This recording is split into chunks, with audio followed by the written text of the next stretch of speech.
आज हम इस वीडियो में स्पेस कॉम्प्लेक्सिटी को कवर करने वाले हैं। ऑलरेडी प्रीवियस वीडियोस में हमने time complexity as well as asymptotic notations को कवर किया है। अगर आपने नहीं देखा है डेफिनेटली उसे एक बार चेकआउट करिए।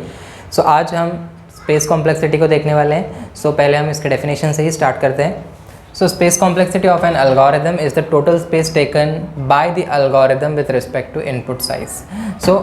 ये with respect to input size को अगर आप फिलहाल के लिए ना भी देखें तो इसके पहले का जो डेफिनेशन लिखा हुआ है क्या कहता है वो कि कोई भी एल्गोरिदम कितना स्पेस यूज़ कर रहा है। ऑब्वियस सी बात है, एक एल्गोरिदम अगर डिवाइस में रन हो रहा है वो अपने कोड को स्टोर करने के लिए कुछ ना कुछ अमाउंट ऑफ स्पेस ले रहा है, एज वेल एज उसमें कुछ अगर वेरिएबल्स यूज़ हो रहे हैं तो उनके स्टोरेज के लिए भी स्पेस लग रहा है। वो कितना स्पेस ले रहा है कोई भी एल्गोरिदम एग्जीक्यूट होते वक्त, वो है उसकी स्पेस कॉम्प्लेक्सिटी।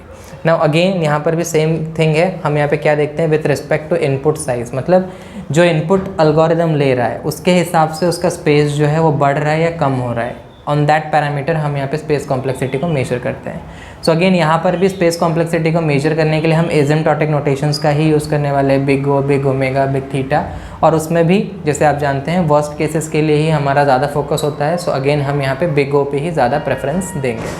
बेसिकली अगर हम समझने की कोशिश करें तो स्पेस कॉम्प्लेक्सिटी किसी भी एल्गोरिदम का डेफिनेटली क्या होना चाहिए, जैसे टाइम कॉम्प्लेक्सिटी कम होना चाहिए, इस तरीके से स्पेस कॉम्प्लेक्सिटी भी क्या होना चाहिए, कम होना चाहिए। स्पेस हमेशा हमारी रिक्वायरमेंट ये होती है कि कोई भी चीज़ जो हम यूज़ कर रहे हो वो हमारे डिवाइस में स्पेस जो है वो कम ले।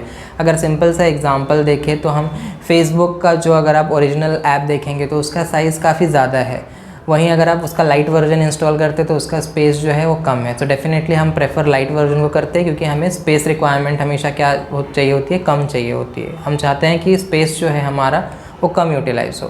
तो इसीलिए किसी भी एल्गोरिदम का स्पेस कॉम्प्लेक्सिटी मेजर करना काफ़ी इंपॉर्टेंट हो जाता है। इससे हमें ये पता चल जाता है कि एल्गोरिदम कितना स्पेस यूटिलाइज करने वाला है एट द मैक्स। इसलिए स्पेस कॉम्प्लेक्सिटी एक इंपॉर्टेंट कंसेप्ट है। तो जैसे कि मैंने कहा हम यहाँ पर अगेन एसिम्प्टोटिक नोटेशन से यूज़ करने वाले हैं। अब पहले तो एक कुछ कंसेप्ट्स है like auxiliary space and all, उसे हम पहले क्लियर करते हैं, उसके बाद में हम कुछ एग्जांपल्स देखेंगे।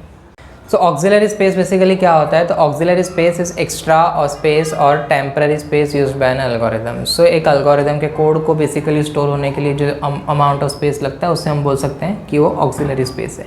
ये ऑक्सिलरी स्पेस जो होता है ये समवॉट आप बोल सकते हो फिक्स्ड होता है या बहुत ही कम होता है। हमारा जो मेन फोकस, तो हमारा जो स्पेस कॉम्प्लेक्सिटी होता है वो दोनों का कॉम्बिनेशन होता है। ऑक्सिलरी स्पेस आपका कोड कितना ले रहा है वो, प्लस आपके कोड में अगर कुछ इनपुट्स है लाइक कुछ वेरिएबल्स वगैरह है या जो भी आ रहे हैं उनके भी स्टोरेज के लिए जो स्पेस लग रहा है वो, तो दोनों अगर मिला दे तो जितना होता है वो होता है हमारा स्पेस कॉम्प्लेक्सिटी। कितना स्पेस जा रहा है कोड को स्टोर होने के लिए प्लस उसके इनपुट्स जो हैं उन्हें स्टोरेज के लिए। नाउ दिस ऑक्सिलरी स्पेस जो है समवॉट फिक्स्ड होता है या कांस्टेंट आप बोल सकते हो। इसके बदले हमारा जो मेन टारगेट होता है वो ये होता है स्पेस यूज्ड बाय इनपुट, जो कि हमने हमारे डेफिनेशन में भी लिखा है। तो स्पेस कॉम्प्लेक्सिटी को हम मेजर करते हैं इन टर्म्स ऑफ द इनपुट। अभी हम कुछ एग्जाम्पल्स के साथ इस चीज़ों को समझते हैं तो दैट थोड़ा कंसेप्ट क्लियर हो। एग्जाम्पल के लिए अगर आप माने कि हमें एक एरे स्टोर करना है ऑफ साइज़ n, एरे के अंदर मान लेते टोटल n एलिमेंट्स हैं और हमें इसे स्टोर करना है, तो इसकी स्पेस कॉम्प्लेक्सिटी होगी बिग ऑफ n, क्योंकि n एलिमेंट्स को स्टोर करना है। हम मान के चल रहे हैं कि हर एक एलिमेंट के लिए अगर एक यूनिट लग रहा है स्पेस का, n एलिमेंट के लिए ज़्यादा से ज़्यादा हमें कितने यूनिट्स लगेंगे, n यूनिट्स लगेंगे। इसकी जो स्पेस कॉम्प्लेक्सिटी होगी वो होगी बिग ऑफ n। अगर आपको मान लेते हैं कि एक 2D एरे स्टोर करना है, 2D एरे है, मान लेते हैं कि स्क्वायर का है यानी स्क्वायर ऑर्डर का है यानी 2 × 2 या फिर बेसिकली n × n ऑर्डर का है यानी जितने रोज़ है उतने ही कॉलम्स होंगे। अगर आपको एक ऐसा 2 डायमेंशनल एरे स्टोर करना है जहाँ पर कि n रोज़ है और n कॉलम्स है, इन दैट केस आपको कितना स्पेस लगेगा, इन दैट केस आपको n² स्पेस लगेगा। ओके, क्योंकि एक 2 डायमेंशनल एरे में कितने एलिमेंट्स होंगे ये डेफिनेटली आपको कैसे पता चल जाएगा, by multiplying number of rose into number of columns. अगर नंबर ऑफ रोज भी n है, नंबर ऑफ कॉलम्स भी n है, आपको कितना स्पेस लगने वाला है, n²। यहाँ पर आपकी स्पेस कॉम्प्लेक्सिटी क्या हो जाएगी, बिग ऑफ n²। अब हम एक कोड स्निपेट के साथ भी इसे समझते हैं। यहाँ पे मैंने एक एग्जांपल लिखा हुआ है। बेसिकली एक फंक्शन है सम, जो कि क्या करेगा, ये एरे ए जो है इसके सारे इनपुट्स या इसके सारे एलिमेंट्स जो हैं उनका सम कैलकुलेट करेगा। यहाँ पे ये जो फंक्शन है सम, ये 2 पैरामीटर्स ले रहा है, एक तो एरे को ले रहा है एज वेल एज यहाँ पे एक और एलिमेंट, एक और वैल्यू ले रहा है n। n जो है वो बेसिकली इस एरे का साइज़ है।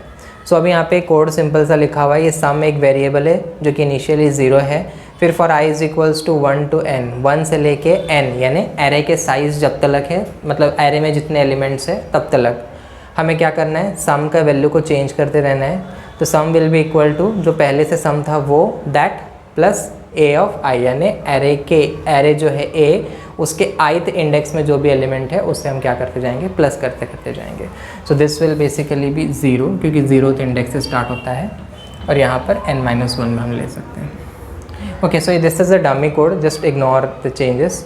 तो यहाँ पे अगर आप देखेंगे ध्यान से तो ये बेसिकली क्या कर रहा है, ये कोड जो है इस एरे a के जो भी एलिमेंट्स हैं उनका सबका सम कैलकुलेट कर रहा है यूजिंग दिस फॉर लूप, और लास्ट में ये क्या कर रहा है, सम को रिटर्न कर रहा है ना। अब यहाँ पे हमारा मेन ऑब्जेक्टिव जो है वो ये है कि हम क्या करें, स्पेस कॉम्प्लेक्सिटी को कंप्यूट करें। सो अभी यहाँ पे अगर आप ध्यान से देखेंगे, सो पहली चीज़ तो जो वेरिएबल्स है, वेरिएबल्स कौन से हैं यहाँ पर, हमारे पास 3 वेरिएबल्स हैं यहाँ पे। एक है सम जो कि सम वैल्यू को स्टोर करने वाला है, दूसरा इज़ आई जो कि जिसका वैल्यू चेंज होते जा रहा है लूप के लिए हमने जैसे यूज़ किया है, और तीसरा है एन जो कि क्या है, एरे का साइज़ स्टोर कर रहा है। सो ये 3 वेरिएबल्स है, इन्हें स्टोर करने के लिए मान लेते हैं कि 3 यूनिट्स लग रहा है स्पेस का।